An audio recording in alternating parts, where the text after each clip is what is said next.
On est au cœur de la Bourgogne et depuis 2 semaines après Sommières, pas mal de choses se sont passées. Valentin Tellier s'est blessé, il ne sera pas là. Nico Aubin, c'est pareil, on l'a vu avec le bras en écharpe dans le paddock. En revanche, il y a des pilotes du GP mondial qui roulent ici et on va aller les voir tout de suite.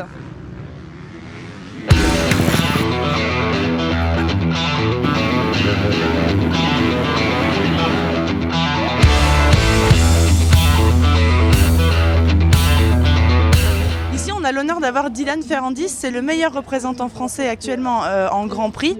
Dylan, il va falloir assumer ce statut de favori ici à Guignon. J'espère que ça va bien se passer, c'est une bonne préparation pour le week-end prochain, on a le Grand Prix du Brésil, donc voilà, c'est cool d'être ici, il fait assez beau pour l'instant et le terrain était pas mal ce matin, donc voilà. 3 secondes d'avance, on l'a vu sur les manches qualif sur Paturel. Est-ce qu'on va quand même avoir droit à une bagarre ou est-ce que le but c'est partir à fond et partir devant? Le but c'est toujours de partir devant de toute façon, mais après il y a aussi mon coéquipier Tonus qui roule dans l'autre groupe, donc du coup je pense que c'est surtout avec lui que ça va être chaud, mais Paturel s'il part devant aussi ça peut faire de belles bagarres. Alors on a des pilotes du mondial, on l'a vu, et puis on a aussi Yves de Maria qui nous fait l'honneur d'être ici à Guignon. Cette manche française, comment est-ce qu'on l'inscrit dans un programme mondial? À quoi elle sert?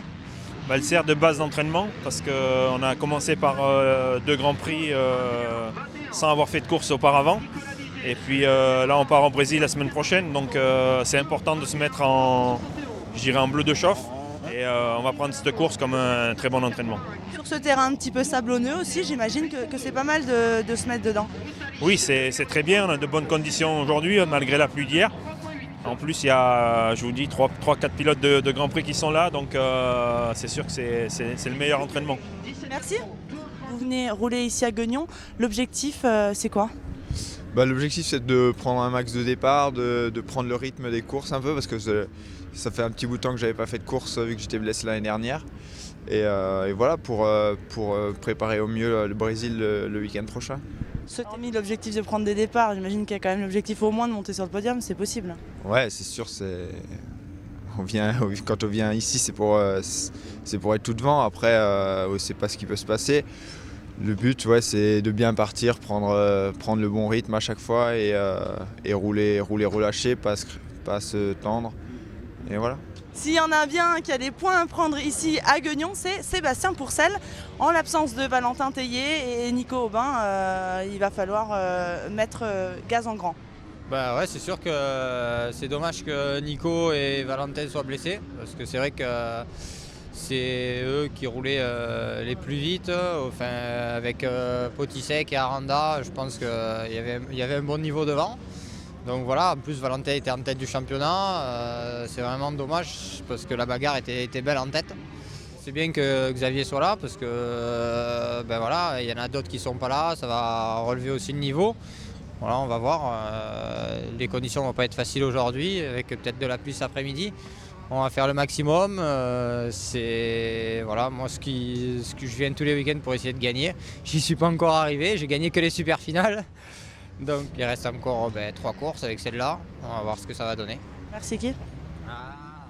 En MX2, les pilotes de mondial n'ont pas fait de cadeau à nos Français.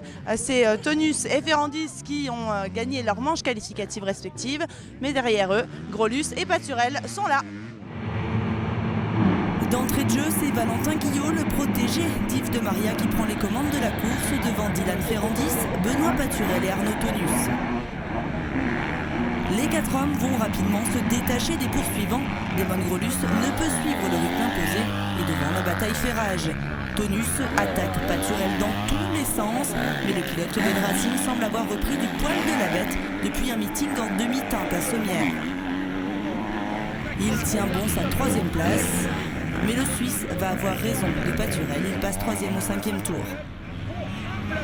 À l'avant, Guillot est maintenant bien installé en tête et on semble plutôt confiant dans son équipe. On espère, oui, c'est début de saison. En principe, il devrait tenir avec le mondial qui a déjà commencé, il ne devrait pas y avoir de soucis. Pourtant, au 8e tour, tout se bouscule. Tonus se faufile et vire en tête. Guillot tente de s'accrocher, mais il ne tient pas et c'est Dylan Ferrandis qui ressort 2e de cette bataille. Derrière, Guillot semble avoir des soucis, Ça se confirme quand il disparaît des écrans. Il abandonne sur problème mécanique. Arnaud Tonus s'impose avec 14 secondes d'avance sur son coéquipier. J'ai géré ma course, je sais pas ce qui s'est passé derrière. C'est vrai que je me suis retourné un petit peu à la fin et puis j'ai vu qu'il n'y avait plus personne. Donc j'ai un peu assuré les derniers tours, mais c'était sympa, une belle course en tout cas. Troisième de cette première manche, Benoît Paturel réalise une belle opération au championnat. En deuxième manche, bis repetita, Guillaume fait à nouveau le hold shot. Il s'empare de la tête devant Dylan Ferrandis, Arnaud Tonus et Benoît Paturel. Sûrement un peu déçu de sa première manche, Ferrandis décide d'attaquer rapidement Guillaume. Le pilote Kawasaki boucle le premier tour en tête devant Guillaume et Tonus. Le Suisse qui s'empare de la deuxième position au tour suivant. Et à l'avant, Ferrandis semble s'envoler vers la victoire, mais une chute au troisième tour va le reléguer derrière Grolus à la cinquième position. Tonus en profite, il part à la conquête d'un deuxième succès devant Guillaume, mais il va devoir faire avec le retour de Ferrandis dans sa roue jusque dans les derniers mètres. Ferrandis a beau être deuxième actuellement du championnat du monde, face à Tonus ce week-end, il était moins fort. Au classement provisoire, Benoît Paturel est toujours leader du championnat de France. Il compte désormais 14 points d'avance sur Damon Grolus.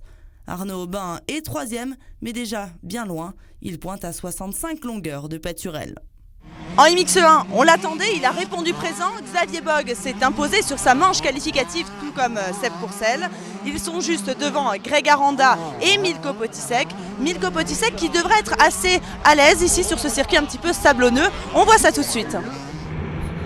On l'attendait, eh bien Milko Potisek répond présent en Bourgogne. C'est lui qui fait les all shots. Il prend la tête devant Xavier Bogue, Seb Pourcel, Fabien Isoire et Greg Aranda. Malgré des attaques de Bogue de plus en plus appuyées, Potisek reste aux commandes durant 4 tours. Souvent présent en début de course, le pilote Yamaha 2B a du mal à tenir la distance. Dans le même tour, Bogue et Pourcel le dépassent. Potisek restera troisième. Devant, malgré un Seb Pourcel très incisif en fin de course, Xavier Bogue tient la tête jusqu'au damier. Ouais, au début j'ai eu un peu de mal à mettre dans le rythme, en plus Milko il bouchonnait vraiment devant, il jouait un peu sa vie, bon bref. Et après Seb a bien roulé, c'est vrai que j'ai jamais pu vraiment me relâcher. J'ai été sous pression jusqu'à la fin, mais ça a été, j'espère refaire pareil en deuxième, essayer de partir en tête ce coup-ci et tout de suite de creuser l'écart pour être un peu plus tranquille.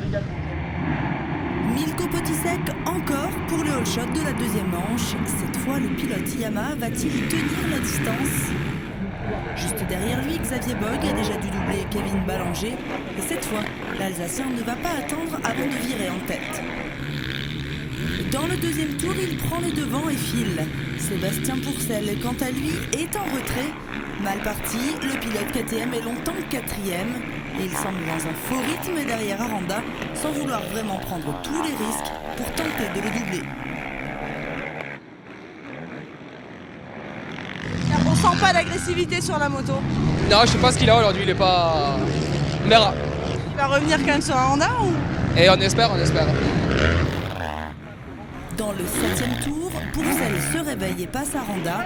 Il file aussitôt vers Potisek qui double 2 boucles plus tard.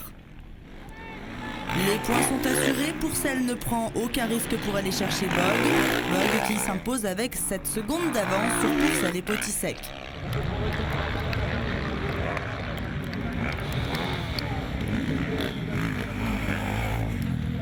Au classement provisoire du championnat de France, Seb Pourcel réalise une belle opération comptable. Il devance désormais Potisek de 31 points et Aranda de 48. Place maintenant à la super finale, les 20 meilleurs du MX1 confrontés aux 20 meilleurs du MX2. Cette fois, c'est Fabien Isoire qui sort de la grille en premier. Plutôt discret jusque-là, le pilote Suzuki Connexion Verte mettra tout ce qu'il peut pour garder son leadership. Mais au bout de 2 tours, Xavier Bogue trouve la faille. L'Alsacien n'est pas venu acheter du terrain en Bourgogne et compte bien faire le grand chelem sur cette piste. Il restera en tête jusqu'au dernier tour. Derrière lui, ça se bat dans tous les sens. Pourcel et Ferrandis s'accrochent et tombent. Ferrandis repart 4e derrière Bogue, Isoire et Tonus. Pourcel, quant à lui, perd beaucoup de temps. Il ne repart que 7e. En 2e position, Isoire paie l'addition des efforts du départ. Il se fait déposer par Tonus. À mi-course, Seb Pourcel a déjà recollé au trio de tête. Devant, Ferrandis et Tonus se battent comme chien et chat le gagne la 2e place. Les coéquipiers du team CLS font le spectacle et c'est le Suisse qui a le dernier mot. Très bien sur ce circuit, Tonus remonte sur Xavier Bogue, place plusieurs attaques en vain jusqu'à l'avant-dernier virage où il joue sa dernière carte. Xavier Bogue est battu, Arnaud Tonus s'impose en super finale. J'avais changé de trace dans la descente pour essayer de le déstabiliser un peu et puis ça n'a pas suffi, il s'est jeté à l'inter. Après quand je l'ai vu à l'inter, je me suis dit ma seule chance c'est qu'il ne tourne pas. Et non, il a réussi à tourner. Le dernier tour, je savais qu'il y avait un endroit où je pouvais attaquer Xa. Et puis je l'ai préparé un petit peu avant, j'ai attaqué fort dans la descente pour arriver à sa hauteur. Et puis ça l'a fait, c'était un petit peu limite, mais ça l'a fait, du coup c'était sympa quoi. La plaque rouge de leader des internationaux de France revient cette fois à Sébastien Pourcel. Benoît Paturel s'est bien rattrapé, il remonte sur la 2e marche de ce classement provisoire. Il devance Potisek, Grolus et Aranda. On en a terminé avec cette manche bourguignonne du MX Elite. On se retrouve dans 2 semaines sur le circuit de Romagné.